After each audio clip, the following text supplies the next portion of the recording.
The amber glow of the oil lamp flickered against the cracked plaster walls of Crowley's Paris apartment, its dim light struggling against the thick haze of opium smoke that clung to every surface like a living thing.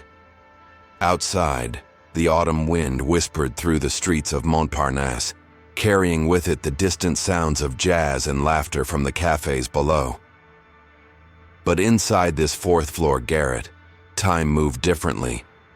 The year was 1928, and while the world danced blindly toward the coming storm, Aleister Crowley sat hunched over his writing desk, penning secrets more dangerous than any bomb or bullet. What if I told you that every advertisement, political speech, and cult leader's pitch you've ever heard was built on these same techniques? Stay with me, because by the end of this, you'll never see persuasion the same way again. Most remember him as the caricature, the flamboyant occultist, the self-proclaimed great beast, the man who scandalized Europe with his rituals and orgies. But the truth was far more unsettling. Behind the theatrical persona lurked a mind as precise as a surgeon's, one that had spent decades dissecting human psychology with cold, clinical detachment. His journals from this period reveal not the ramblings of a madman, but the meticulous notes of a researcher who had uncovered something terrifying, the hidden levers of the human mind. Before we go deeper, drop a comment below with the word Crowley if you've ever felt like someone was subtly manipulating you. The results might shock you. The Shanghai experiment began by accident in the smoky backrooms of an opium den. Crowley had gone there seeking visions, but what he found was far more valuable. The French merchant was a perfect specimen, wealthy, educated, and utterly unaware of the psychological strings being pulled as the fortune teller mirrored his every micro-expression. Crowley watched, transfixed, as the man's breathing unconsciously synchronized with the charlatan's, as his pupils dilated at precisely the right moments, as his defenses crumbled under the weight of his own reflected psyche. Think you're immune to manipulation? Think again. By the time you realize it's happening, it's already too late. For 6 months afterward, Crowley became a predator in the urban jungle of Shanghai's international quarter. He practiced on merchants and missionaries, on sailors and socialites, refining his techniques with each new subject. The pattern mapping came first. Learning to read the unconscious tells that revealed a person's deepest fears and desires. A banker might compulsively adjust his cuffs when lying. A society woman's left eyebrow would twitch when discussing her husband. These were the cracks in the armor, the vulnerabilities waiting to be exploited. Try this right now. Watch someone's body language as they speak.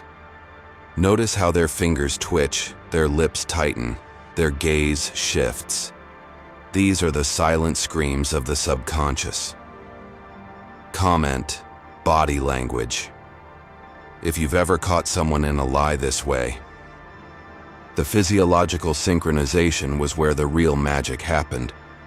Crowley would sit across from his mark in some dimly lit tea house or brothel, subtly matching their breathing rhythm, their posture, even the way they held their cigarette.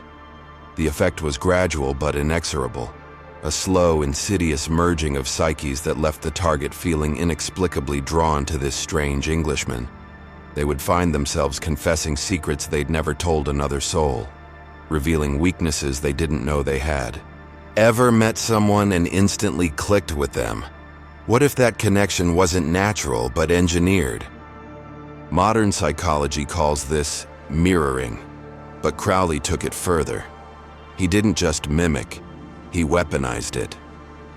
By the third meeting, his targets would unconsciously adopt his speech patterns, his beliefs, even his vices. Some would later report feeling as though they'd been hypnotized, though Crowley never uttered a single formal induction. Want to test this yourself? Next conversation subtly mirror the other person's gestures and tone. Watch how they open up.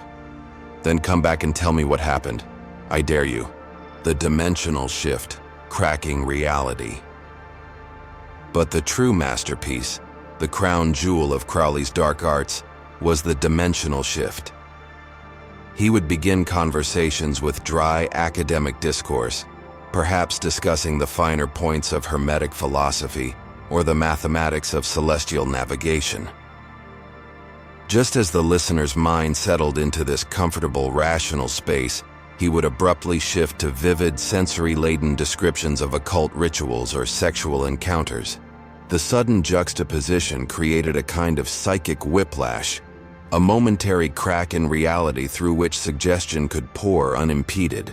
This is why cult leaders start with logic before hitting you with emotion.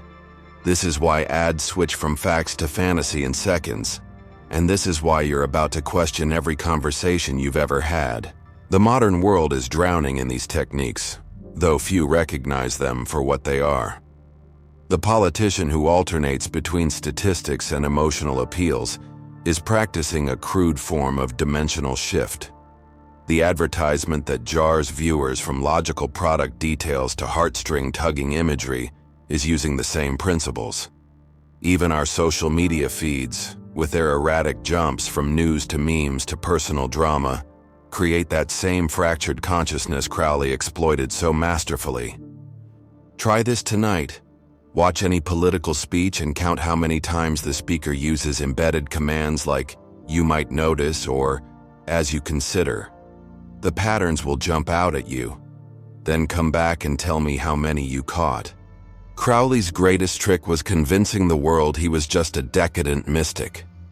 Meanwhile, his real work, the science of psychological domination, was absorbed by intelligence agencies, advertisers, and influencers. MK Ultra, subliminal messaging, even modern neuro-linguistic programming (NLP), all trace their roots back to his experiments. They told you Crowley was just a provocateur. They lied. His real legacy isn't in the occult. It's in the psychological warfare manual hidden in plain sight, the one being used on you every single day. So the next time you feel an unnatural pull toward a stranger, an idea, or a product, ask yourself, who's really in control? If this chilled you to the bone, smash that like button. If you think others need to see this, share it. And if you want part 2, where we expose how these techniques are used in media today, subscribe and turn on notifications. The rabbit hole goes deeper. Comment below. Have you ever been manipulated without realizing it? Or worse, have you ever done it to someone else?